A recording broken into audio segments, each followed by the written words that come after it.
નમસ્કાર ખેડૂત મિત્રો, આજે આપણી સાથે અક્ષર ફાર્મટેક કંપનીના સાહેબ નિલેશભાઈ આપણી એગ્રો સેન્ટર કિસાન એગ્રો ડરંગ ખાતે ઉપસ્થિત છે.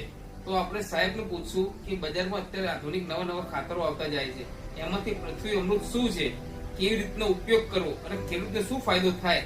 તો આપણે સાહેબને પૂછશું કે આની વિસ્તૃતમાં માહિતી આપે. ખૂબ ખૂબ ધન્યવાદ પિંગલભાઈ. પૃથ્વી અમૃત એ અક્ષર ફાર્મટેક કંપનીનું એક દાણાદાર જૈવિક ખાતર છે કે જેનો ઉપયોગ કરવાથી જમીન જે અત્યારે રાસાયણિક ખાતરોના ઉપયોગ કરવાથી કડક થયેલી છે, કઠણ થયેલી છે, એ જમીન પોચી કરવાનું કામ કરશે, જમીનની ફળદ્રુપતા વધારવાનું કામ કરશે. જમીનમાં જે કાર્બન લેવલ ઘટી ગયું છે, જે કાર્બન લેવલ અત્યારે ખૂબ જ ઘટી ગયા છે છાણિયા ખાતરની અસરના કારણે, તો એ વધારવાનું કામ કરશે. આની સાથે આની અંદર આપણે ગૌમૂત્ર અને ગોળનો અર્ક એડ કરેલો છે કે જેના કારણે એ અળસિયાને ખૂબ જ પ્રિય હોય છે.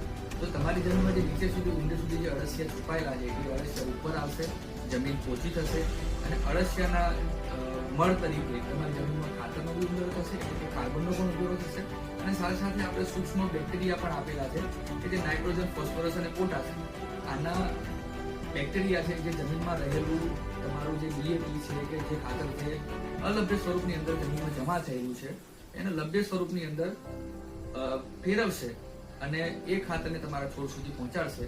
તો પૃથ્વી અમૃત અત્યારના સમય પ્રમાણે જોવા જઈએ તો ખરેખર માટીનો એક જીવ છે. આપણે એવી રીતના કહી શકીએ કે છાણિયા ખાતર ઓપ્શન એટલે પૃથ્વી અમૃત કહી શકાય સાહેબ. છાણિયા ખાતરનો એક ઓપ્શન તરીકે બી આપણે કહી શકીએ અને આપણી જમીન જે અત્યારે બેજાન થઈ ગઈ છે, જે રાસાયણિક ખાતરના ઉપયોગના કારણે બેજાન થઈ છે, જે પહેલાના સમયમાં આપણી જમીનની અંદર સૂક્ષ્મ પોષક તત્વો હાજર અવસ્થામાં હતા, આપણે અલગથી કઈ નાખવાની જરૂરિયાત જ નથી. પણ હવે જો એ સૂક્ષ્મ પોષક તત્વોને ફરીથી જીવતા કરવા હોય તો એ માટેનો સૌથી શ્રેષ્ઠ વિકલ્પ આપણે કહેવા જઈએ કે જમીન તમારી પોચી પણ રાખે, કાર્બનનું પ્રમાણ પણ સરભર રાખે, જમીનને જરૂરિયાત પૂરતું રાખે અને જમીનની ફળદ્રુપતા પણ વધારે, તો એ માટેનો શ્રેષ્ઠ વિકલ્પ આપણે પૃથ્વી અમૃતને કહી શકીએ. ધન્યવાદ. આવી માહિતી તેમજ માર્ગદર્શન માટે અમારું પેજ ખેતીનો ખજાનો કિસાન એગ્રો ડરંગને અવશ્ય ફોલો કરો અને વધુ માહિતી માટે અમારું એગ્રો સેન્ટર કિસાન ફર્ટિલાઇઝર ડરંગ ખાતે પણ અવશ્ય મુલાકાત લઈ શકો છો. ધન્યવાદ.